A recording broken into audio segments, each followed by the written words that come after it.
Alright, everyone. Yeah, I apologize. I haven't done a story time in a while. I'm slacking off on the job here. Yeah, I've been really busy between schoolwork and farm work and all that other happy horse crap that goes on. Yeah. So I figured, well, that I kind of ran out of stories. I kind of forgot stories too. But anyways, just, I have a little update video that I'm gonna post, so I won't totally say anything about the new idea baler. But that's sold. That'll be in a completely different video. Um, yeah, but actually, this is the story about the guy that came to pick that baler up.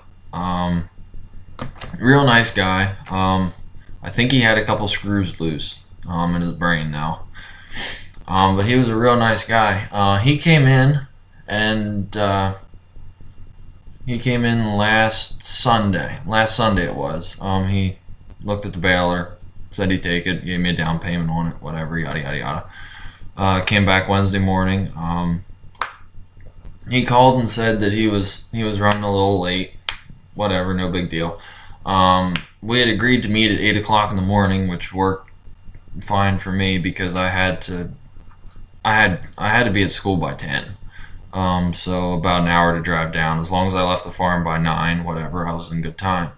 But I had talked to Pap to make sure to see if he could be there too, just in case stuff went in a kerfluffle or whatever, and I had to leave, and Pap could take care of everything then. But yeah, so the guy comes in Saturday morning. He rolls in about 8:30, whatever. We get the baler all hooked up. He's ready to go, and I look down at the hitch he had on his truck, and Pap had noticed it too. And he said there was no bolt holding the piece that goes into the truck. There was no bolt stuck through it to keep it in from coming out.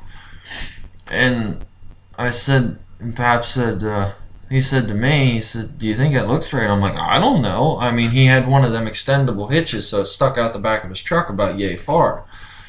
And the yeah, well, we said something to the guy, and he was like, "Oh, I guess I forgot to put my bolt in."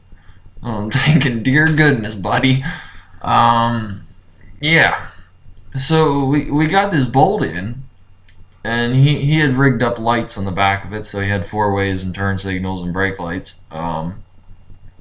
Yeah, and we got him out the road. Whatever. I looked down at my watch, and it's 9 o'clock. I'm like, crap, I gotta go. So I fast walk up the driveway, but I wanted to wait just a little bit, wait 5-10 minutes for him to get out the road, get on the highway, and get on his merry way.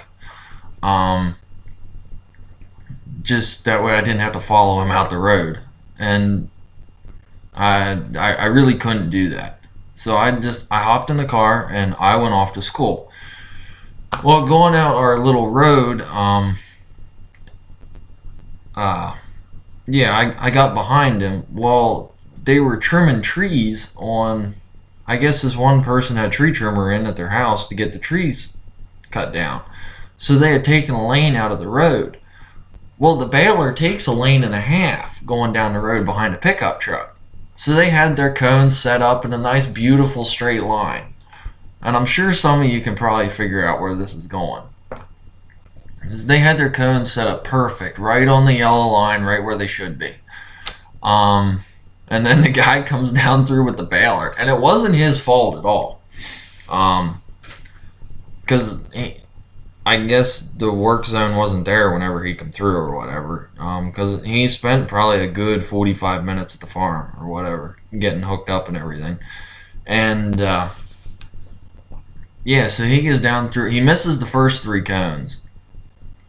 He catches the fourth cone with the baler, flips it over, and like rolls it a little bit because it wasn't getting out of the way of the front tire.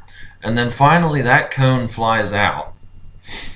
And then the guy quick ran down and grabbed the last cone and moved it for him. And then set the cones back up, and he kept on going through.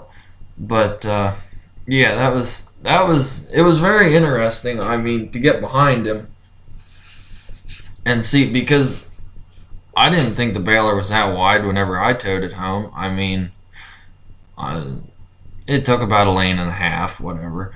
But getting behind that baler, I'm like, wow, that thing is really wide. And it was. I mean, it was a big baler. It's. I'm a little disappointed it sold so quick. But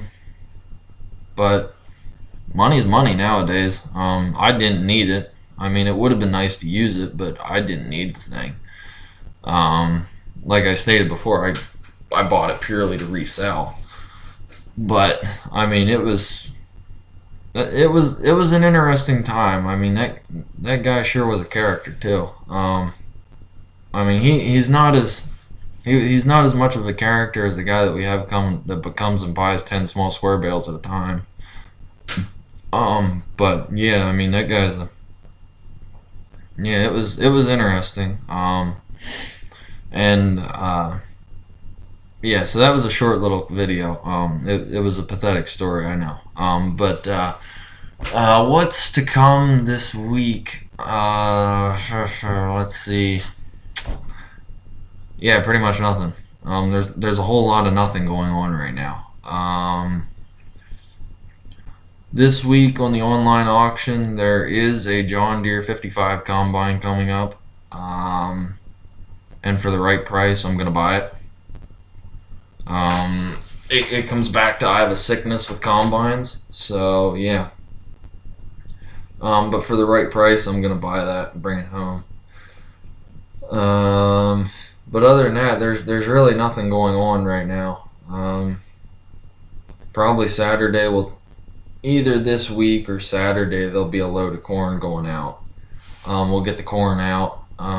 We've been selling a little bit of square bales at a time. I think we're down around 350 bales now. We were at 500 bales, so that's all right. Yeah, that's about it. I soon have to call and order seed, just so I can get seed. But yeah, so that's pretty much all that's going on here, guys. So videos are really slow right now, I know. So it's gonna be that way probably till spring, whenever tillage and spraying picks up again, because I ran out of videos in my stockpile. So, well, anyways, guys, thanks for watching, and please comment, rate, and subscribe, and have a good day.